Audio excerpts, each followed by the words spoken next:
जिसके बीच श्लोक भी काम से घर वापस आ जाता है। हाँ, आज मेरी चूहे बिल्ली की जोड़ी किस बात पर झगड़ रही है? अरे तेरे बीवी मुझे टीवी ही नहीं देखने दे रही। अरे तुम्हारी मम्मी मुझे खाना बनाने के लिए फोर्स कर रही है। अरे वाह, ऐसे बेतुके रीजन पर तो बच्चे भी झगड़ा नहीं करते। अरे मुझे कुछ मत बोल, सब इसने ही शुरू किया है।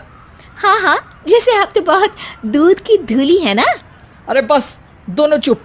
प्राची जाओ खाने की तैयारी करो, और माँ तुम छोड़ो, तुम्हें क्या बोलूं, शांति से अपना सीरियल देखो।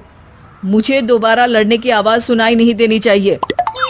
ऐसा बोलकर श्लोक वहां से चला जाता है, जिसके पीछे पीछे प्राची भी कुछ न कुछ बड़बड़ाते हुए रसोई में चली जाती है।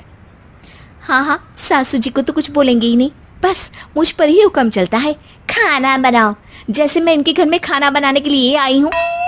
इसी तरह शाम बीतती है और रात को श्लोक और प्राची की सास खाना खाकर सोने चले जाते हैं, लेकिन प्राची गुस्से में कुछ खाए बिना काम में ही लगी रहती है। इस घर में किसी को घंटा फिक्र नहीं पड़ता, मैं खाऊं या भूखी रहूं। प्राची कुछ देर के लिए रसोई से बाहर जाती है और जैसे ही वापस आती है तो वहां दूध का भरा ग्लास देखकर हैरान रह जाती है। फिक्र पूरी है, बस दिखाना नहीं है। प्राची दूध पीकर सोने चली जाती है और अगली सुबह एक बार फिर सास बहू का कार्टून नेटवर्क स्टार्ट हो जाता है। ये तुमने ही किया है। अरे अजीब जबरदस्ती है, मैं बोल रही हूँ मैंने कुछ नहीं किया। दोनों ने मिलकर पूरे घर को पागल खाना बनाया हुआ है।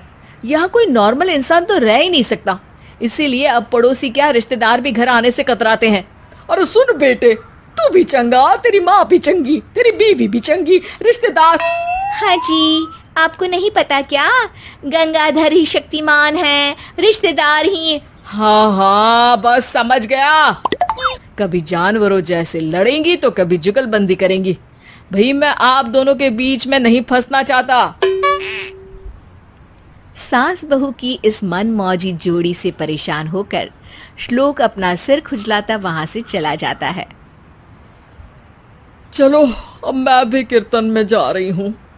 इस पर जैसे ही सास कमरे में अपना पर्स लेने जाती है तो वहां नाश्ते की प्लेट रखी देख मुस्कुराने लगती है और नाश्ता करके घर से बाहर निकलते हुए कुछ पैसे टेबल पर रख जाती है, जिसके कुछ देर बाद सिलेंडर वाला घर आता है। ओ मोरी मैया, मैं सिलेंडर के बारे में तो बिल्कुल भूल ही गई थी। घर खर्च के सारे पैसे भी मम्मी के पास है और श्लोक से बोला तो उल्टा 4 बात सुनाएंगे।